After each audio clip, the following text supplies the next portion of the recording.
السلام عليكم ورحمة الله وبركاته. اللهم صل وسلم وبارك على سيد الخلق صلى الله عليه وسلم. ازيك حبايب قلبي، عاملين ايه؟ ان شاء الله النهارده مع بعض هنعمل طاجن السبيت وهنعمل الجندوفلي. هيطلع معاكي بوصفة سهلة جدا وكمان احلى طريقة. تعالوا كده نعمل السبيت والجندوفلي، كده هنعملهم بطريقة سهلة ازاي مع بعض. اول حاجة طبعا هسمي بالله واصلي على سيدنا محمد صلى الله عليه وسلم. بصي ده السبيت. طبعا انتي عارفة سمكة السبيط مش هي الكريمالي، السبيط ده بيبقى ليه شكل تاني. انا هقولك طبعا شكله ازاي. بصي انا بعد ما بجيبه واشيل القشرة الخفيفة بتاعته، بقطعه كده شرايح صوابع، يعني زي ما انت شايفة كده. غسله كويس ومصفياه من المصفى. بتبقى فيه قشرة من الاول كده بتشيليها، بس قبل طبعا ما تقطعيه صوابع كده عشان يبقى سهل معاكي. ده السمك الجندوفلي بتجيبيه كده في شبكة. طبعا بتشيليه من الشبكة بتاعته وتغسليه كويس قوي في قلب الطبق مرتين تلاتة كمان وخمسة كمان، عشان ينزل كل الرمل، بيبقى مليان رمل معاكي. قبل ما انقعه لازم اغسله كويس وبعدين اسيبه ربع ساعة كده انقعه. كده اتغسل معانا. كمان عصرت اخر مرة عصرت ليمونة كبيرة. وشطفته كويس من الليمونة والمية. خلاص كده ما خدش معاكي وقت، يعني في اخر شطفة بتحطوا لي ليمونة. ده كل الخضار بتاعنا كمان. فلفل وطماطم وتوم وجزر وبصل. ده الخضار بتاعنا بسيط جدا معاكي. بصي الجزر ممكن تجففيه معاكي، هيبقى سهل معاكي في كل الوصفات. جففيه وبشوريه كده، هتلاقيه سهل معاكي قوي في كل الطريقة. كل ما تيجي تعملي حاجة هتلاقيه حلو معاكي. كده السبيت بتاعنا هنعمله اللي هو الصوبيا، اللي هو السبيت. بصي دي الراس بتاعته، يعني اي اسم انت عايزه تسميها. في ناس بتقول عليها الصوبيا وناس بتقول عليها السبيت. السمكه دي بتبقى كبيره كده وبيضه وعريضه كمان. بتبقى ليها رسمه شويه من سمكه اللي هي الكريمالي، بس ده مش كريمالي.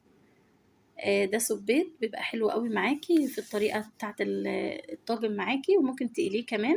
بصي انا بقشر الراس ازاي.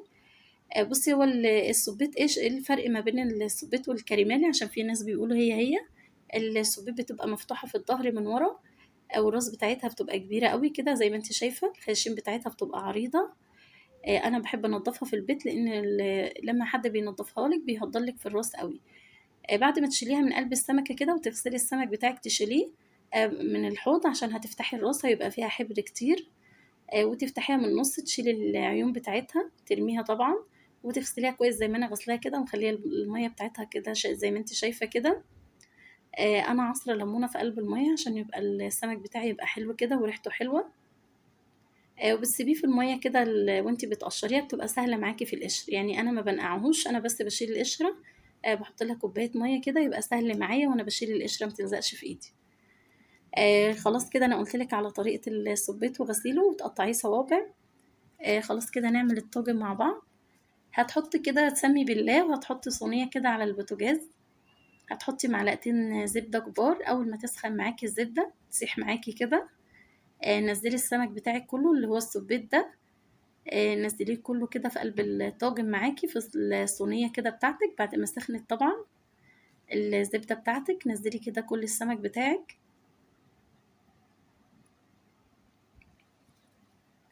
هديله تشويحة كده بالزبدة معايا، يعني هديله تشويحة حلوة كده قبل ما احط التوم. انا هحط التوم دلوقتي. بس الزبدة كده تدي طعم كده للسمك بتاعي من بره كده، يعني يتقلب معاها كده لمدة 3 دقايق قبل ما انزل التوم على طول، لان هو ما بياخدش وقت معاكي برضو في السوا. بتحطي معلقة توم كبيرة كده. هتشوحيه معاها. التوم ده انا فرماه بملح وكمون وكزبرة في قلب الكبة كده، او في الهون يعني حسب ما انت عايزة تفرميه. حطي كمون وكزبرة وملح ودوقيهم كده مع بعض هتلاقيهم حلوين جدا. قلبي كده كل الكلام ده ببعض. وطبعا حطيه مع معلقة التوم الكبيرة مع السمك كده اللي احنا حطيناه اللي هو السبيت، وحطينا البصل على طول. شايفة ما شاء الله، اول ما يشرب معاكي من الزبدة بيبقى ما شاء الله حلو خلاص. وحطي رشة الملح عشان كمان تطعميه من الاول. نزلت البصل عليه كده، وهحط الملح بتاعي كله عشان يدبل البصل على طول، ونزل الخضار كمان معاه. هنفرم له طبعا يعني 3 طماطميات كده، افرميهم في الخلاط او الكبة علشان ننزلهم معاه. بصي انا حطيت فلفل اسود رشة صغيرة وكزبرة، ودي ورقة واحدة من النعناع، يعني حسب ما انت حابة، يعني مش شرط في الوصفة ورقة واحدة بس، ما تكتريش عشان ما تبوظش طعم الأكل بتاعك. أنا حطيت ورقة بس عشان الكريمالي بتاعي يبقى، قصدي السبيت يبقى حلو معايا. مش عايزين نلخبط، عشان بس احنا قلنا الكريمالي لا ده سبيت.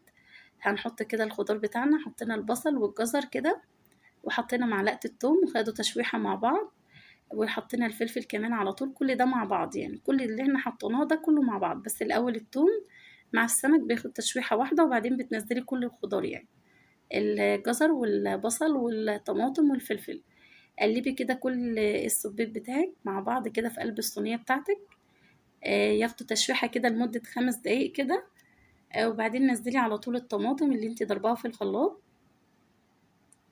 دول شايلة القشرة بتاعتها عشان تبقى حلوة معايا. وممكن تحطي معلقة من معجون الصلصة حسب ما انت هتحطي. انا مش هحطها بصراحة، انا هحط معلقة رشة من البابريكا عشان تدي لون حلو بس، عشان تعززي اللون بتاع الطماطم لو فاتحة معاكي. خلاص كده هنعمل الجندوفلي كمان، خلصنا كده طاجن السبيت هياخد بس غلوة معانا، وبعدين نحطه في الطاجن مع بعض في فرن البوتاجاز. بس كده هنعمل الجندوفلي بطريقة جميلة قوي هتعجبك. حطي كده حلة على البوتاجاز، اول ما تسخن معاكي حطي معلقتين الزبدة اللي هما الكبار. بقولك حطي معلقتين زبدة كبار بس عشان تدي طعم كده للجندوفلي. بصي شايفة هو بيبقى نظيف قوي اول ما انتي غسلتيه كده بالطريقة اللي انا قلتلك عليها. اول ما تحطي شيليه من الشبكة بتاعتك، اغسليه كام مرة وبعدين انقعيه، هتلاقيه اتفتح معاكي، دي كل طريقة غسيله. وعصري كده الليمون هتلاقيه نظيف جدا معاكي، وبعدين برضو اغسليه من الليمون عشان يبقى حلو قوي. خلاص كده وصفيه في المصفى، ده طريقة غسيله. حطينا كده معلقة التوم زي ما انت شفت كده، وعلى طول حطيت، مش هشوحها مش هحمرها يعني. واحط كل الخضار اللي انا حطيته في الطاجن، بصل وطماطم وفلفل وجزر، ومعلقة التوم، معلقة صغيرة مش معلقة كبيرة، بس عشان ما يبقاش مش هيبقى حلو قوي لو حطيت توم كتير يعني. دي وصفة الجندوفلي، خضار بس عليه. الجزر اهو حطيناه مع البصل، وطبعا قلنا الطماطم وقرن من الفلفل حامي او قرنين كبار كده، رومي حسب ما انتي بتحبي، يعني قطعي فلفل مكعبات صغيرة وحطيها في الوصفة كده حلوة قوي. لو حابة تحطي فلفل الوان مفيش مشكلة، يعني حسب ما انتي حابة. دي طريقته. خلاص كده احنا خلصناه. بصي معلقتين الزبدة دي هيبان معاكي في الشوربة بتاعتك في الاخر. وفي الاخر برضه هتشوفي الوصفة بتاعته سهلة قوي. ده فص من المرقة حطيته، ده كل البهار ورشة كزبرة، ما بحطش بهار تاني ولا بهار سمك ولا كمون ولا اي حاجه. رشه من الكزبره وفص مرقه كده، مرقه خضار، دي مش مرقه فراخ، مرقه الخضار حطيها كده عليها هتلاقيها طعم حلو قوي. كمان كده هعمل طشه كده للطاجن بتاعنا بتاع السبيت. حطيت معلقه من الثوم مع معلقه الزبده كده هديله تشويحه، ورشه الكزبره وفص واحد من المستكه مش اكتر يعني. لو حابه المستكه حطي فص واحد عشان ما تمررش معاكي وتدي طعم مش حلو. لو مش حباه في الوصفة خلاص حطي رشة الكزبرة وملح، واديها تشويحة صغيرة خالص هتلاقيها حلوة قوي معاكي الطشة دي. هو فص واحد مش هحط الكمية دي كلها، انا بس عشان ابين لك انا حطيت ايه، حسب ما انت حابة تحطي في الطشة، يعني ممكن تستغني عن عن فص المستكة دي وتحطي شوية الكزبرة بس مع الملح، وقلبي التوم بتاعك كده.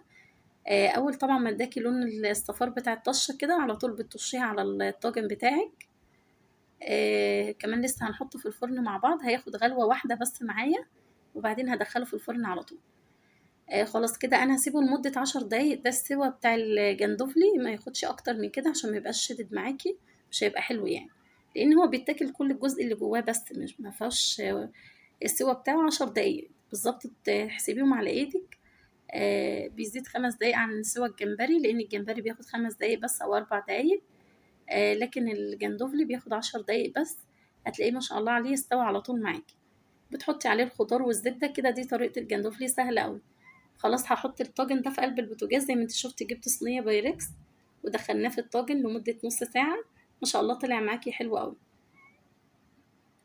كمان بصي دي الجندوفلي خلاص كده كل المية بتاعته دي، ما كانش فيه مية خالص غير المية دي بتاعته. انا حطيت كوباية مية واحدة بس، عشان في ناس بتحب الشوربة بتاعته بتعصري عليها ليمون بألف هنا وشفا، طبعا لما تعصري ليمون هتعرفي الطريقة كمان جميلة قوي. شايفة مستوي ازاي الجندوفلي جميل جدا، وكمان الزبدة كمان بتبقى حلوة قوي معاه. بلاش سمنة، لو ما في الزبدة حطي زيت معلقتين بس. وكمان دي الرسام بتاعة الصبيط، عملتها بنفس طريقة الصبيط كده، بنفس طريقة الجندوفلي هتعمليها شوربة، بس هي عايزة غلوة تاني. بس انا حبيت اقولك ان انتي ممكن تعملي طاجن كمان معاها للشوربة طبعا، اللي هو رسان اللي هي بتاعة الصبيط. اعمليها بطريقة الجندوفلي بألف هنا وشفا. ده كده الطاجن بتاع الصبيط، بس شايفة ما شاء الله عليه حلو جدا وبيستوي معاكي حلو وما شاء الله. بصي مجرد ما تحطيه في فرن البوتاجاز في صينية كده هتلاقيه ما شاء الله اتشرب معاكي حلو قوي. خلاص كده خلصنا الوصفة بتاعتنا، عملنا الجندوفلي وعملنا الصبيط. لو عجبتك طبعا لايك واشتراك عشان يوصلك كل جديد. والسلام عليكم ورحمة الله وبركاته.